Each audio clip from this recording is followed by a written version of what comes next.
Welcome back, you beautiful people. Since it is the end of the year, I wasn't going to do a bit for the intro and instead just go straight into the video. Gank squads. Can't live with them, can't live without them. And you can find these so-called gank bosses throughout Dark Souls. But what makes a good gank boss? How about one that infinitely beats the ever-loving shit out of itself?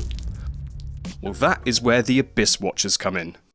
So here we go, one of the best bosses from Dark Souls 3. We'll start off with a base of wood, and I'll be making a version of the area that you fight the Watchers in to begin with, but just a sort of scaled down version of it. Onto this wood we'll get some foam cut out. Now I don't have any foam big enough to fit across the base anymore, so I've just hot glued two pieces together in a super high fashion way. And on the front you can see here I've just gently marked out the sunken archway that you find the door sitting in.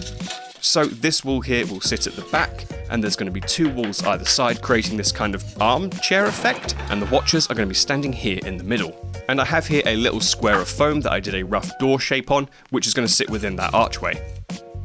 And there's all of our basic shapes to begin with.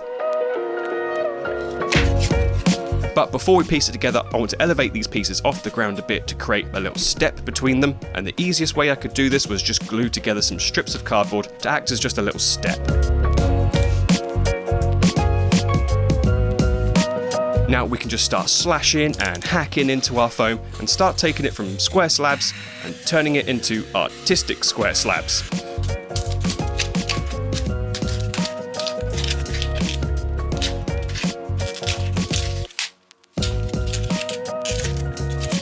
Once the shape is cut out, I'll take my trusty little rock and smack the bollocks off of it just to start making it a little bit more natural.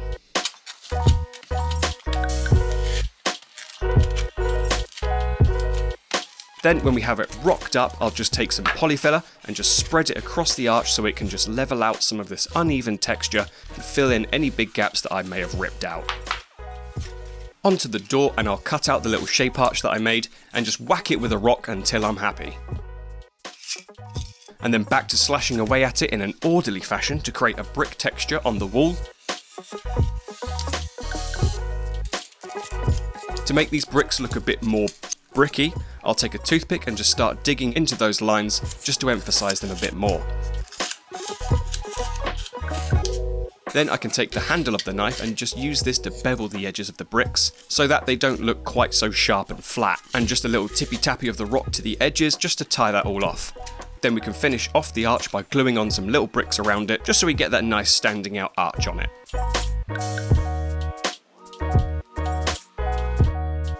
One lovely little door. Now to grab the back wall, and like a carpenter with anger problems we can smack our door into place. And in the same way we made the previous bits, I'm just going to cut out these little arch coves into the wall.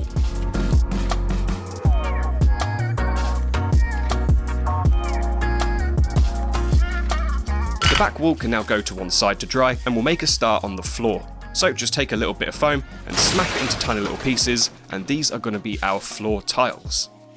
To turn these from sharp square bricks into old weathered stone, we need to grab a pot of real stones, drop the foam bits in, and just shake what your mama gave you. Now with our lovely bunch of bashed and bruised bricks, I can do the intensely laborious task of sticking each one down individually. And after what seems like forever in physically doing it and actually editing each bit being stuck down, we have ourselves here a truly floor-like floor. What I went and did on the side off camera was create this wall using the exact same methods as before to make it, and I made that twice. And these two walls are going to be what sit on either side of the base. And after getting all the walls glued down, this is how we're looking. So I think it's time to start painting, and what we'll do is we'll start off with a coat of Mod Podge mixed with black. Then paint in these stone tones. See here we've got some varying light browns and sandy tones and greys going on. Then just black wash that to tie all the tones together, and finish it all off with some dry brush highlights over everything. And then we get this stony-tony piece of baloney. Ta-da!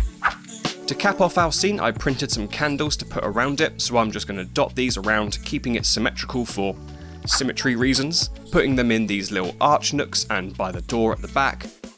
Then just 2 bigger sets of candles to rest on our side walls at the back. And last but not least, we got pots. A bunch of pots. I'll just scatter these around the place, perfect for any roly-poly ashen ones to come crashing into. Lovely. And now that the scene is built, we can take a look at our main dudes. And here they are. You might be asking yourself why I printed so many. Well, that is just a simple case of they kept coming out wrong, so I kept redoing them. So these are the ones from the one and only Real Stione on Patreon, and they've done these watchers in a bunch of poses. So if you want to paint your own Abyss watcher, go check them out. I'll leave a link in the description so you can find them easily. So here are the 3 that successfully printed. But what to do with you guys?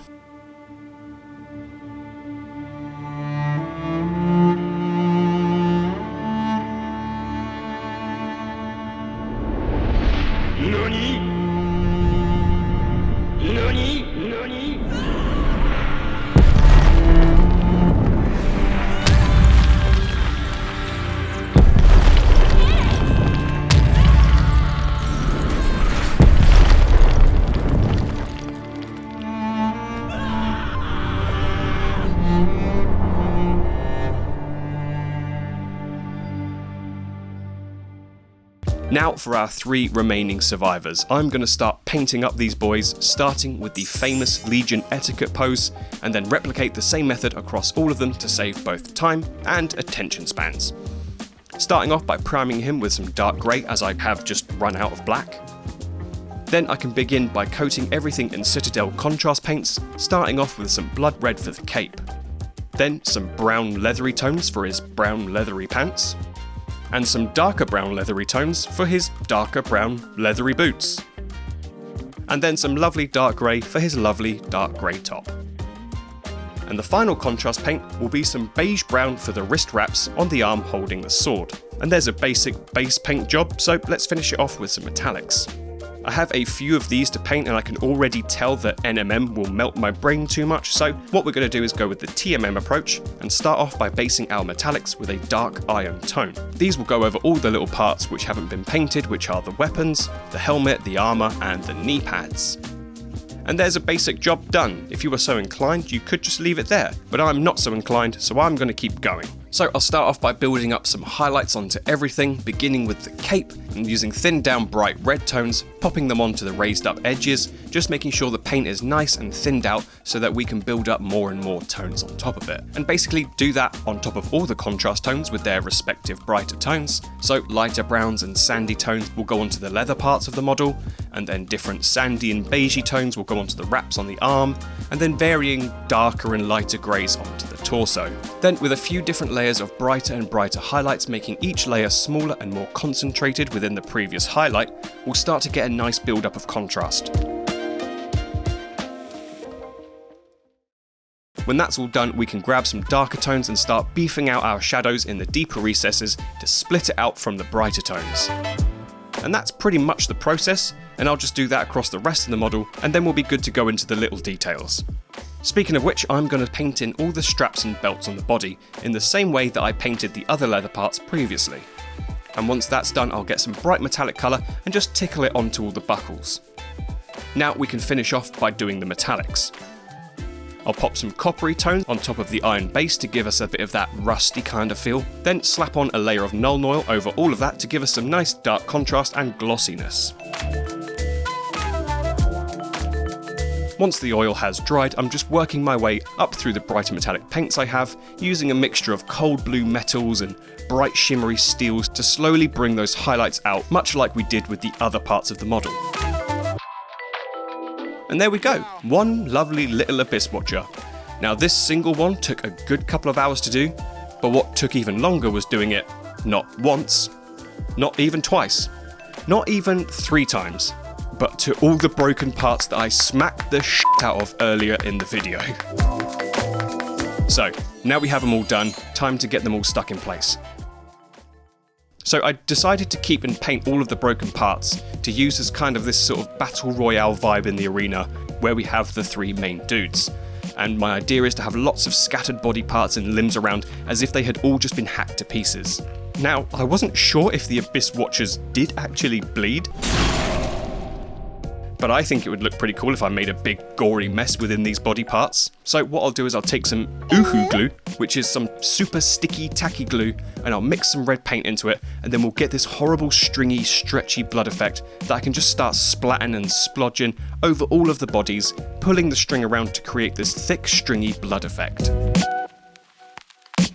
Now, this blood is pretty vibrant, which is pretty fun if you're a Tarantino fan. This is some fucked up, repugnant shit. But I want to get a bit more of a darker feel to it. So I'll just start slapping on some coagulated blood from Green Stuff World, creating some little blood spills and pools around the goop to give it a tad bit more realism. And with all the little dudes in place, we're on to the final stretch, doing the little torches. So here I have 4 flickering candle LEDs. I'll just use a little battery to make sure they work, and they do. So I'll make 4 tiny holes at the back here where I can place some torches that the LEDs are going to sit on. Then just slide the LEDs through. And at the back I have a battery pack sat in a little hole that I cut out, and we'll get the wires all trimmed to size, attached up, and then soldered together.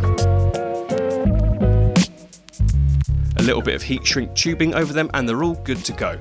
I'll need to tidy this all up at the back here, but that's a job for future me. Present me is a dick and he doesn't care.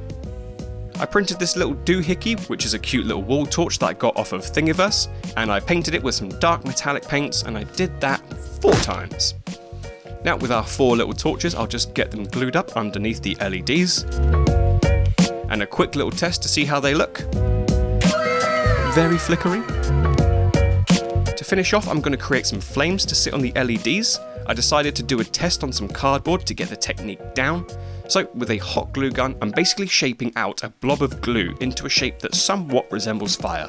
Just kind of poking and pulling and prodding it as it's drying to pull the flames out. I'm also doing this test on cardboard because I am 100% certain that my hand is going to block the camera from seeing anything I'm doing when I do it later. And I was 100% correct. But using those test methods from before, I'm just making 4 flames on these torches, and with those done, the model is complete, and we're on to the final result. Oh, and we meet again. We spoke before on the road of sacrifices. Henri of Astora. I'm well pleased to see you safe. Are you too in search of the Lords of Cinder?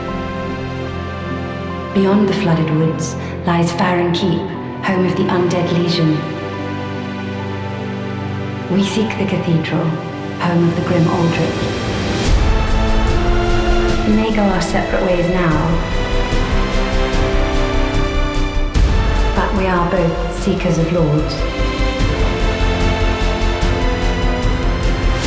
The next time we cross paths, one may find the other in a time of need. May the flames guide your way, guide your way, guide your way, guide your way. And that brings us to a close for 2023. Thank you for joining me for our first full year here on YouTube. As ever, if you did enjoy today's episode, I'll greatly appreciate it if you can drop the video a like, leave me a comment below, and hit subscribe if you haven't already. A big shout out as well to all my lovely patrons who continuously support the channel. You are the true watchers of the Abyss. I'm currently working on a new series idea over on Patreon, hopefully starting in the new year, that will see this channel start to evolve in a big way. And I'm taking ideas and suggestions from the folks over there, so if you want to be a part of that, be sure to go and check it out. But from me, I wish you all a very Merry Christmas, Happy Holidays, and a Happy New Year. Stay safe and look after yourselves, and I'll see you all in 2024.